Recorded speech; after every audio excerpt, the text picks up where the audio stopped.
anything else regarding, transactions.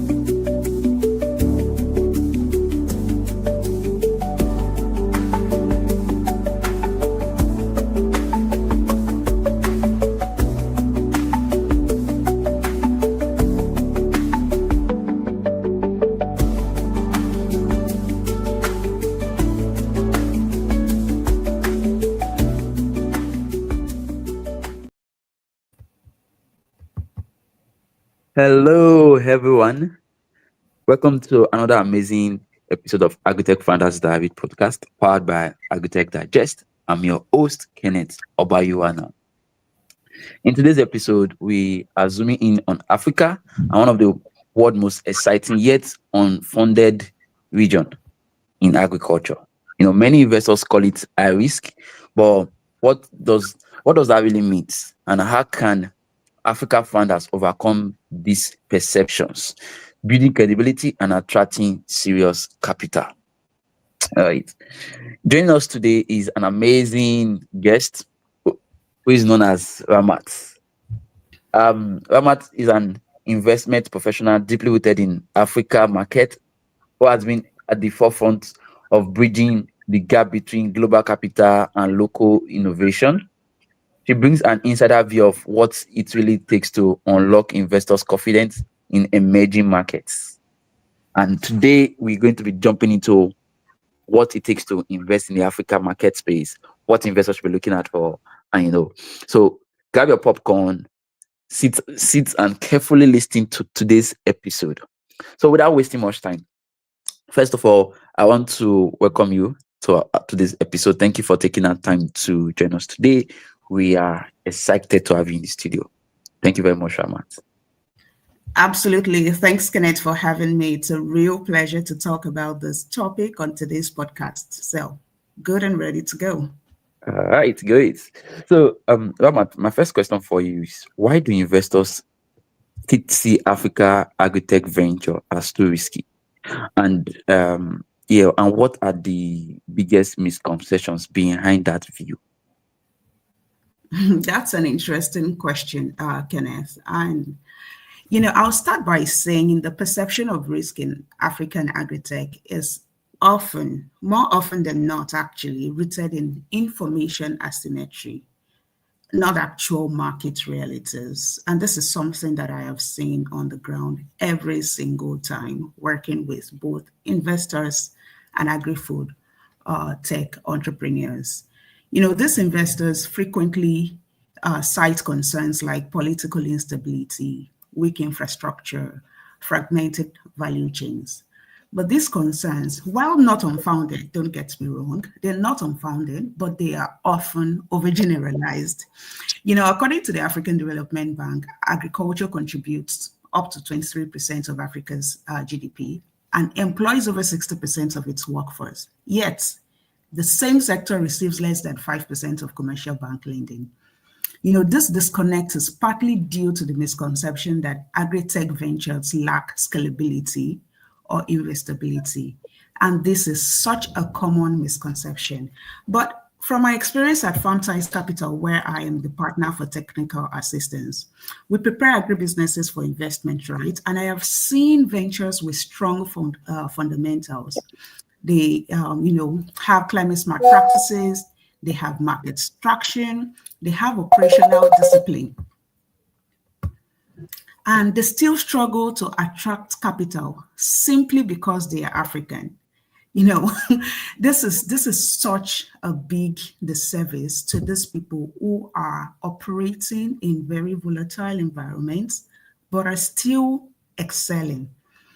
And another example I'm going to give is that I worked at African Food Changemakers, previously Nourishing Africa, and we have a community of agri-food founders, including tech founders, of over 3,000, I think up to 7,000 now. And many of them are scaling so rapidly. So here are some misconceptions I would actually like to address. The first being that African agri-tech lacks innovation. But the reality is that many ventures are leapfrogging traditional models with mobile tech, AI-driven soil diagnostics, and blockchain for traceability. So we do not lack innovation, most definitely. Another misconception is that founders lack capacity. Really, founders are often deeply embedded in their communities. They have lived experiences and technical expertise. What they lack isn't capacity. What they lack is visibility. And as one investor said at the Sankalp Africa Forum in past years, he said, we're not short on ideas in Africa. We're short on trust and data. And these are the gaps that we must close. That's really amazing. Thank you for those thoughts. They are really deep. But you see, I want you to ask again, when it comes to attracting capital, what practical steps can founders take to build credibility? Whether it's data, is it partnership, is it traction, even before raising their first round? So what's like that's when it comes to attracting capital, what's that first steps founders needs to take to build credibility? Thanks, Ken, for that question. Because, indeed, we cannot just push for investors to change their perspectives about AgriTech, African AgriTech, right? We also need to push for our founders to build credibility in order to attract the right capital. And there's such thing as the wrong capital. So we're looking for them to attract the right investors. So you're correct, because, credibility is the currency of early stage fundraising. So let me share some 4 to 5 practical steps that founders can take. And like I said earlier, we're not short on ideas in Africa, we're short on trust. Yes. And data.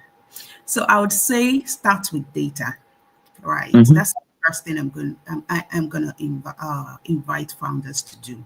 Start with data. Build a data culture very early into your entrepreneurship journey. Even simple metrics like, cost per unit, yield per hectare, customer retention, number of farmers that have been impacted, number of smallholders that you're sourcing from. These kinds of metrics really, really matter.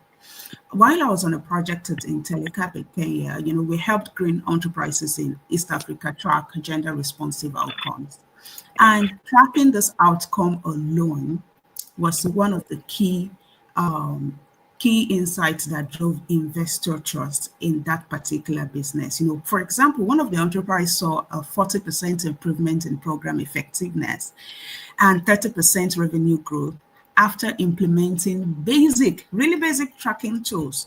If you can't measure it, you can't improve it, and investors won't fund it.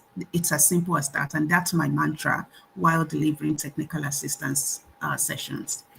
Number 2, you have to leverage strategic partnerships. Founders need to align with credible institutions. This is such a make or break thing. During my time with African Food Change Makers, we had partnerships with various organizations, and this was really strategic so that we can help the agri-SMEs access funding and export markets. These partnerships will signal legitimacy to investors. So it is so important to associate with the right crowd so that you can build your credibility. So we're still talking about credibility, right? So another point I'd share is, to pilot before you pitch. When we're talking about pilots, we're saying that let a product be out there, let your service be out there, even if it is on a small scale. There's something called a soft launch, there's something called a hard launch. Do a soft launch first with a few customers, with a few farmers, with a few consumers, with a few users. If it's a platform, do a soft launch that allows you to receive feedback in real time and improve that product or service, whatever it is, such that you have real data to share and you have live testimonials to share as well.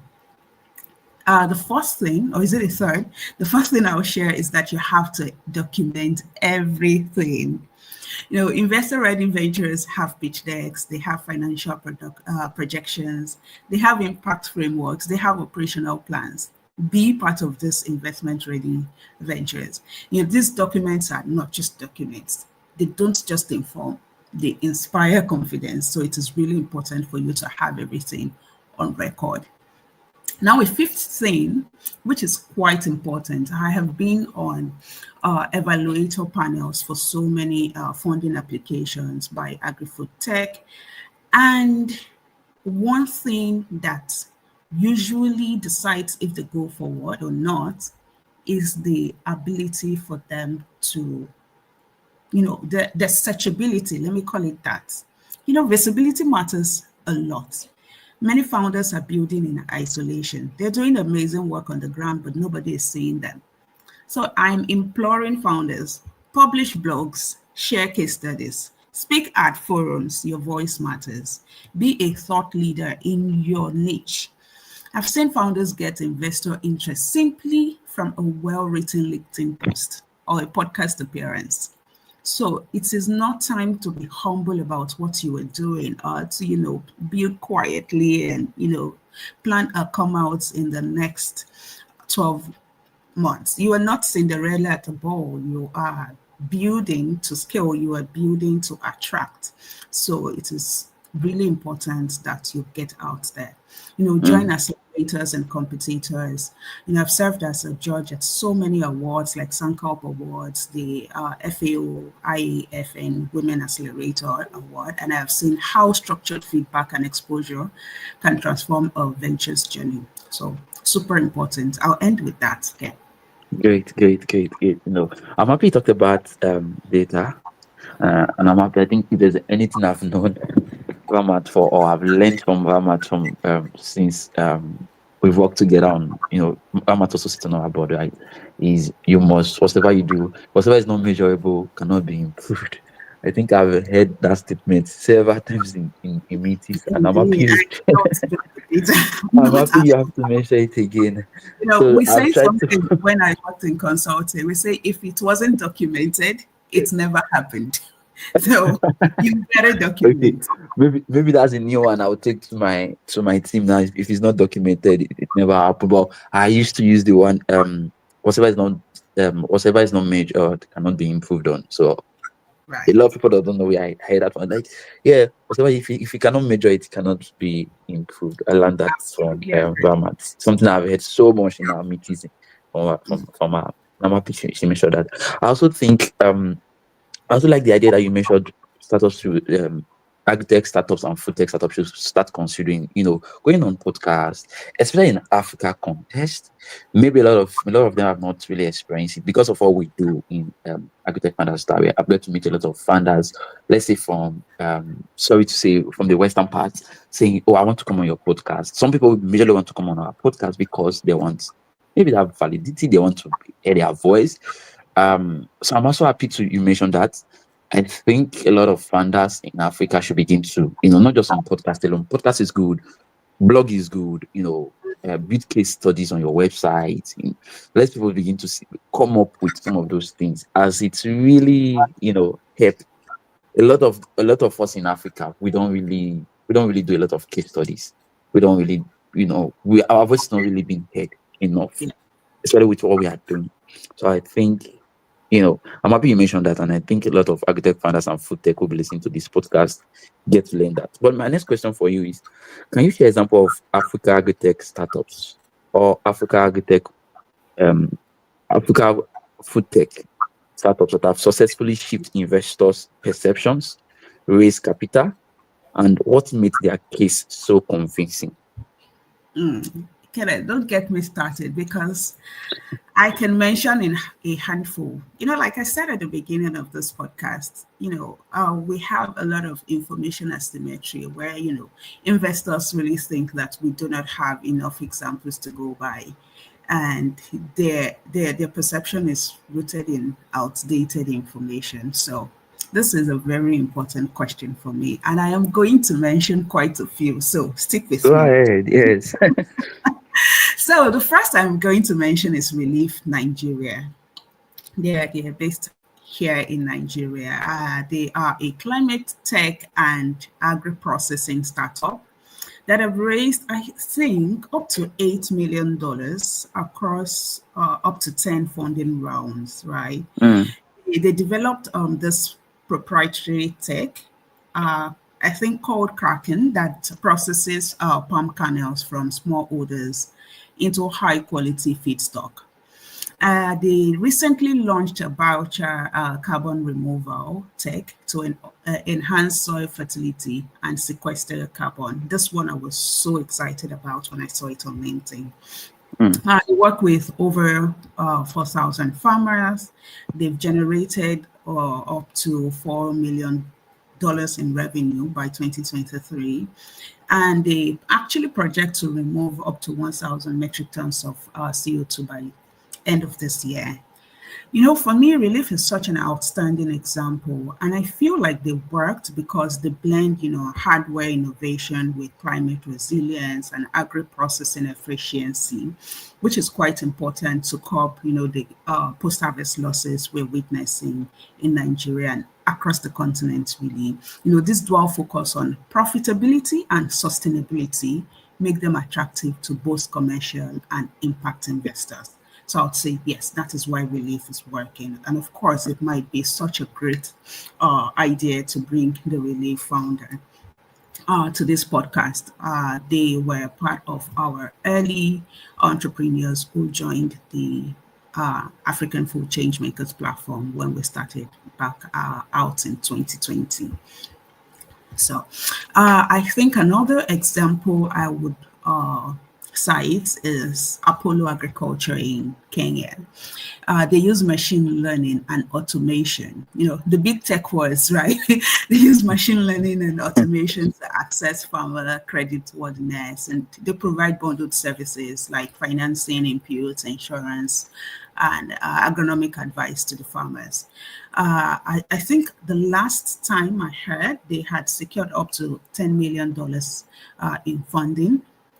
And they're working quite well. The model is working quite well because, they have this tech-enabled model that solves a real pain point, which is access to finance for unbanked farmers. We all know that farmers are mostly unbanked, right? And this, inhibits their access to financing, especially for the young and women rural farmers. So by using data to de-risk lending, they have built a scalable and investable platform. The traction across Kenya and growing regional footprints signals, strong growth potential. Now, another example that really excites me is AgroFresh in Ghana. They tackle post-harvest losses, and this is one area where we cannot have, sufficient stakeholders working in. This is Africa's biggest agricultural challenge, in my opinion. But AgroFresh Ghana, they are using solar-powered cold storage systems for rural farmers. This is helping to reduce, post-harvest losses by up to 40%. They use renewable energy, so that's making it ideal for off-grid communities, which is most of the rural farming communities anyway.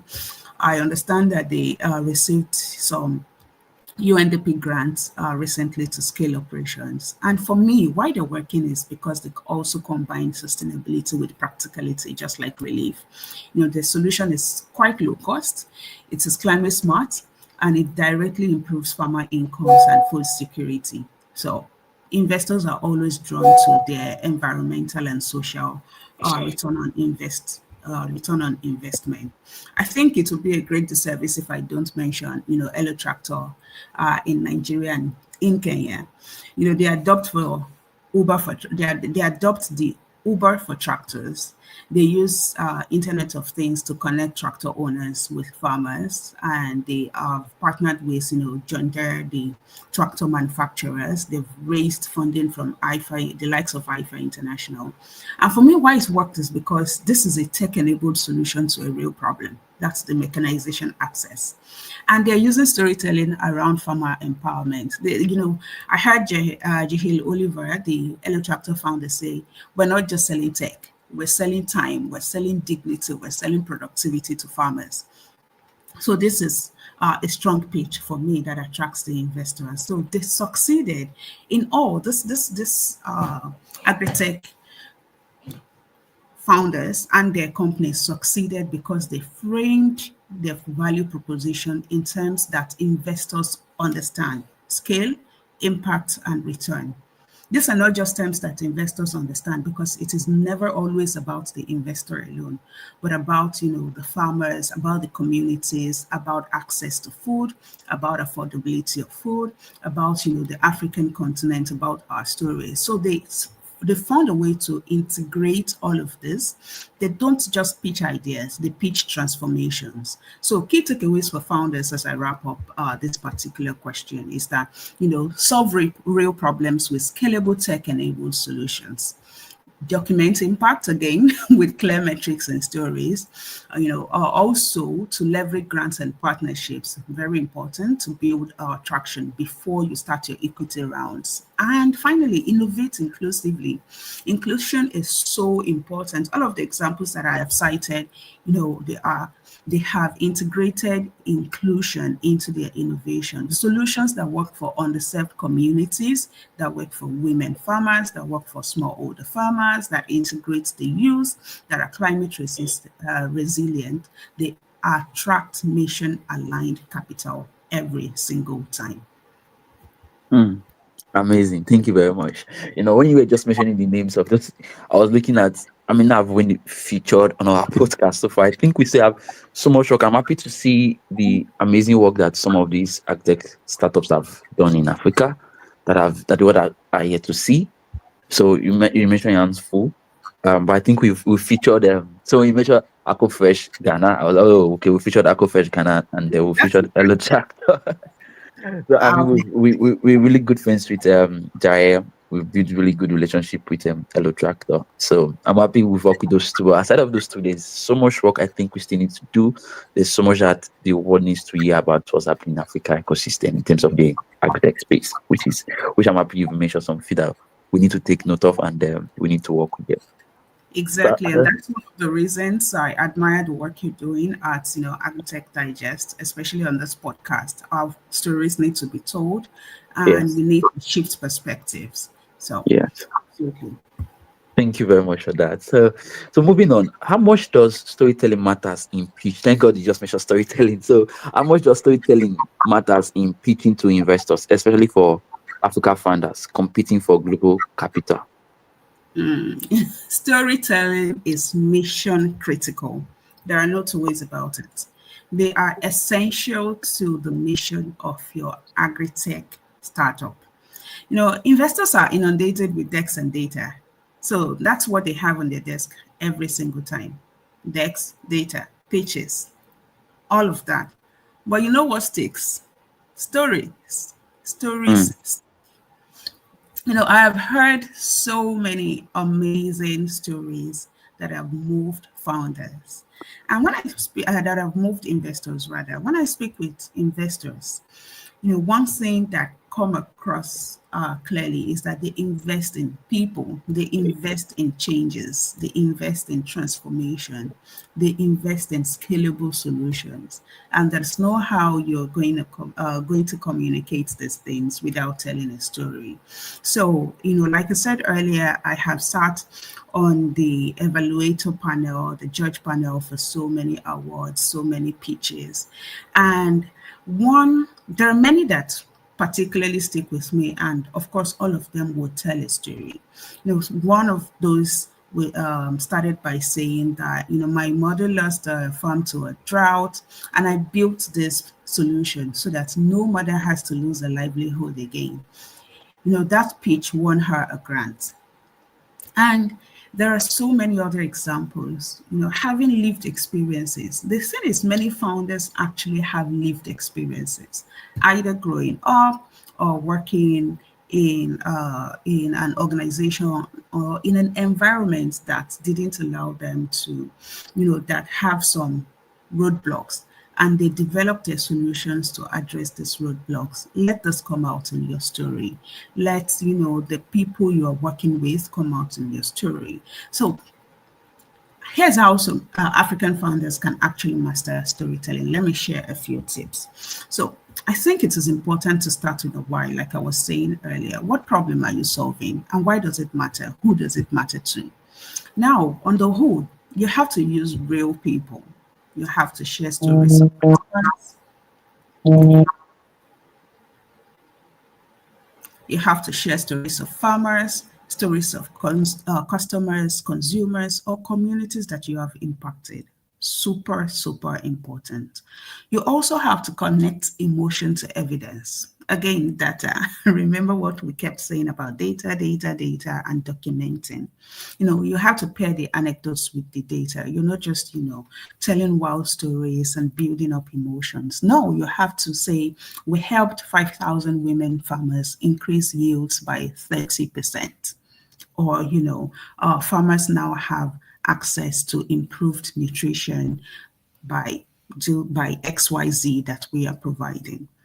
So another thing I would say is to practice delivery, right? Join pitch competitions, record yourself, get feedback.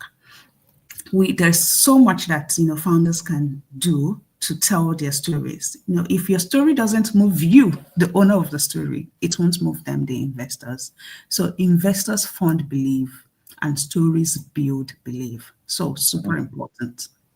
Nice, amazing. If investment funds believe, story firms believe. That's a good nugget there. Thank you very much for this great nuggets you've just dropping on this podcast today. Really, really interesting session today.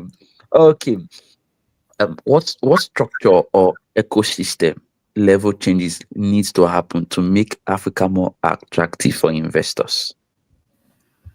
And what role can founders play in pushing this shift forward? That's like two questions in one. Right. There are quite a number of things to be done. But in line with what I was saying earlier, let me say that I would put this in a multi-layered transformation approach. So that we can unlock investor confidence, right? And the first thing again is that we need a data infrastructure. We need platforms that aggregate reliable data on, agribusiness performance, what agri-techs are out there. And this one I would actually push to AgriTech, AgriTech Digest. Budget, yeah.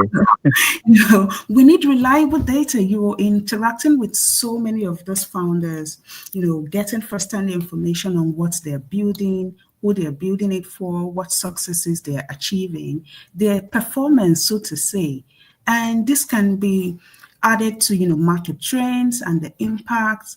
And you put out a resource portal out there that can reach thousands and millions of people. This is a step towards transparency. And of course, this is not just for AgriTech Digest. So many stakeholders out there need to prioritize data infrastructure and start building and aggregating reliable data that founders and investors alike can literally have at the tips of their fingers. We need to change the narrative that Africa is a high-risk investment.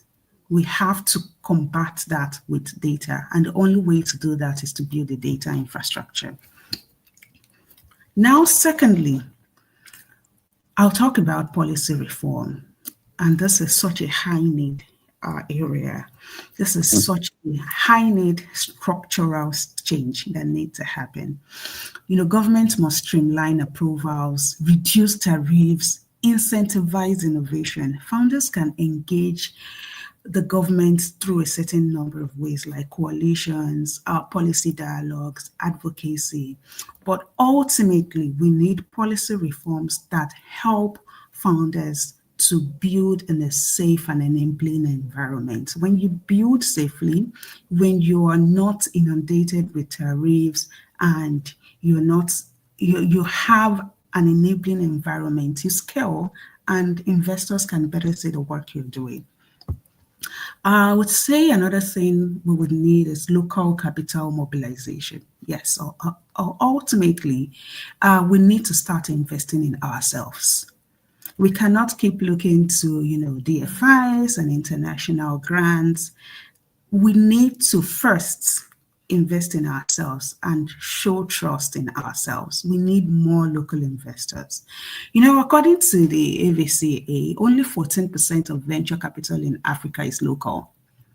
That is the wrong signal. If we cannot invest in ourselves, how dare we ask international investors to come take a look at us? So founders showcase returns and impact first to attract domestic capitals. And this is me also imploring local investors, local VCs across the African continent to do more work in, profiling this AgriTech founders, AgriTech organizations that are doing amazing work, lower the barriers to accessing finance and create financing models and instruments that are really both locally grounded and globally relevant. That is achievable, trust me. And that means they need to incorporate the design and they need to incorporate feedback from the design stage when building these financing models with the entrepreneurs in the same room, with the farmers in the same room. This is absolutely possible. Now, something else I'll mention is ecosystem collaboration. We need more hubs, more accelerators, more support organizations that will work with AgriTech founders, that will work with AgriTech companies to accelerate their growth. The likes of AgriTech Digest is also one, where a community can be built, like African Leadership Academy, ITA Youth Agripreneurs, and of course, African Food Change Makers. So we need more of these organizations to scale the impact that we are seeing in the agri-tech sector. I'd also say that we definitely need to look at gender and youth inclusion. Women and youth continue to be underrepresented in agri-tech funding. It is important that, both the investors design gender responsive frameworks that improved outcomes and unlock new funding streams for founders. African agri-tech future isn't just about tech. It's about people, it's about policy, it's about partnerships.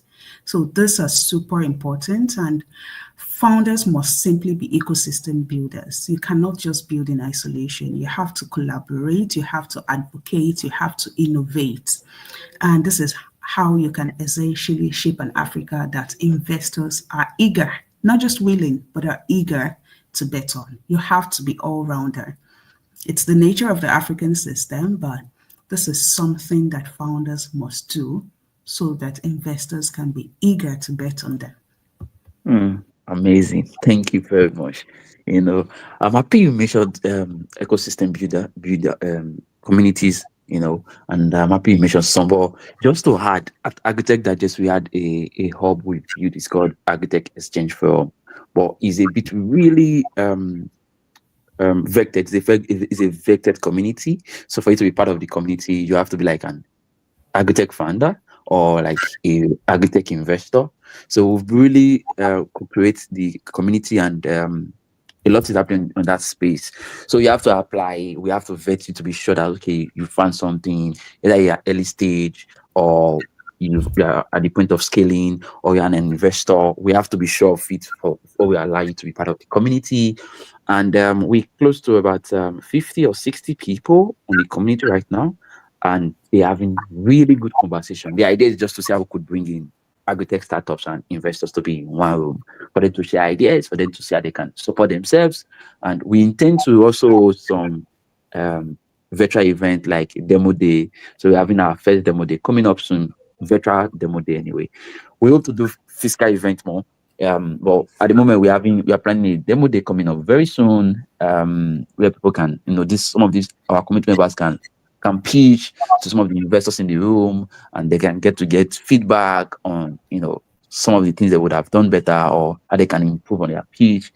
We intend to also in the future launch a lab, AgriTech Startup Lab, where we really have a one-on-one more like a mentorship room for AgriTech startups in Africa to prepare them to be investment ready, what they need to do for them to be investment ready. Those are part of what we intend to do. But aside of these ones, we also have our physical events where we're also trying to support. So our physical event is called AgriTech Connect, Investors, Founders and Investors Summit. We've had the first one in Nairobi, which had like a very huge turnout. The turnout was really amazing in Nairobi, Kenya. We're planning the second one soon, coming up in London. But these are some of the things AgriTech Digest is also trying to do just to support the community, just to support the ecosystem, So I feel like also mentioning some of the work we're doing behind the scene to support the ecosystem. But thank you very much for the ones you've mentioned. I mean, I know Africa Changemakers. I own a farm before now called Cristobal. So we are part of Africa's Change Food Makers, and I receive a lot of support, a lot of this. They had the meeting where they called this Thursday, which I think was also good. I think it was this Thursday they called that program. They had the program that was on Thursdays that they get to invite people to speak to us, which I think really supports. But people, can you also throw more light on this part a bit? A lot of people also feel there's already a lot of incubation programs, a lot of accelerators programs. People feel like that. Some people feel like, oh, we have a lot of it already. We don't need to have more. We should be thinking of something else, like maybe scaling. That a lot of people feel. I've been in a room where people feel we had a lot of incubation programs, our accelerators programs already enough. We should be thinking of scaling at the moment. So, what do you think about that? You see, for me, it's not about having a lot of incubation programs. How many incubation programs do we have? How many AgriTech do we have on the continent? I always say that it is not a case of having too many. It is a case of what's working. Which of these are working? Are they incorporating the right structures, the right models? Are they creating enough impact? Are they including the right people? So for me, it's not about how many, but how far and how well they are actually performing. So it's something interesting would be, a consistent evaluation of these programs, the incubator programs, the acceleration programs, the entire entrepreneur support ecosystem. We need to have a roundup of all of these organizations and see for ourselves what's really working and what's not. And which of these AgriTech founders, which of these AgriTech companies are actually accessing the services provided by these programs and hubs. So I think when we shift our perspectives from, we have so many to what are the real impacts, then we begin to see things a bit more clearly. And while we have all of this amazing incubation programs and accelerator programs, I can tell you for a fact that so many founders, so many organizations still do not have access to them, either because they do not know about them or because they have some misinformation about the value they can get from them. Or are they going to take all my equity away? Are they going to ask me to change my business model? Are they going to, change the trajectory of my organization? Do I have to lose control? So there's so much misinformation out there that needs to be corrected first before we start thinking about, there are so many of them. So I really think we need to change our perspectives and view from all of this to what actually matters. Impact, scale. We need to look at all of these things and do what is necessary to get founders, to connect the founders to these programs and to connect them with resources that enable them to thrive. Great. Thank you very much. I mean, this is really amazing. Thank you very much for bringing such clarity to a complex issue. You've shown us that investors' confidence is not just about money. It's about trust, credibility, and changing the narrative. So for our listeners, if you are bidding in AgriTech space or in food tech space and want your stories told, fill out the guest intent form, link in our description. Catch this episode and more on Spotify and Apple Podcasts. For behind the scene content, visit agritechdigest.com and follow us on LinkedIn, Instagram, Facebook, and Twitter. think we'll come back to be on your face or on your ears again. See you then. Once again, thank you very much, Ramat, for joining this podcast. We really I mean, appreciate if the I might thoughts. just say one more thing before we go. Okay. All right, go. I just wanted to say that, if there's one thing I've learned from working across African food systems, it's just Yeah. that transformation doesn't begin with funding. I think I would like to say that. Mm-hmm. It begins with belief. Belief Yeah. in the power of local solutions and the resilience of our farmers, and of course, and the brilliance of our entrepreneurs. Investors are not just looking for returns nowadays, they're looking for impact, they're looking for conviction, and conviction starts with us. How we build, how we lead, how we tell our stories. At Farm Ties Capital, we work with agribusinesses across Africa daily to help them unlock that conviction through our technical assistance. We help them become investment ready, by improving their operations, building their credibility. And we've seen firsthand how, technical assistance can transform a venture from promising to investable. So ultimately, what I'm saying is the African agri-tech space is not a frontier of risk. I would implore us to see it as a frontier of possibility. So, to every founder listening, document your impact, build with integrity, and don't wait for validation to start creating. Yeah. It is time we show them what is possible with purpose, with innovation, and with our hearts. And to investors, I would say, both within Africa and across the world, this is your invitation to lean in. Consider this a personal invitation. We're not just ripe. The African agri-tech sector is not just ripe for innovation. It is ready for transformation. And the ventures that I've mentioned and beyond, they're emerging from this continent and they're solving real problems. So we're inviting you that your capital is catalytic and that you can invest on the continent. It is a business case. The continent is not a charity case. It is a business case, and the returns are real, the impact is measurable, and the time is now. Thank you very much for that message to our founder, to AgriTech and FoodTech founders, and then the message to the investors. That's really incredible. I hope they get to hear and then get to take actions on some of those messages you sent out to them. All right. Thank you very much for coming. I really, really appreciate this conversation. It was rich. And once again, thank you very much. Thank you enough for honoring our invitation from your busy schedule today. Thank you very much. All right. All right. Have a good one. Bye from our end. Bye.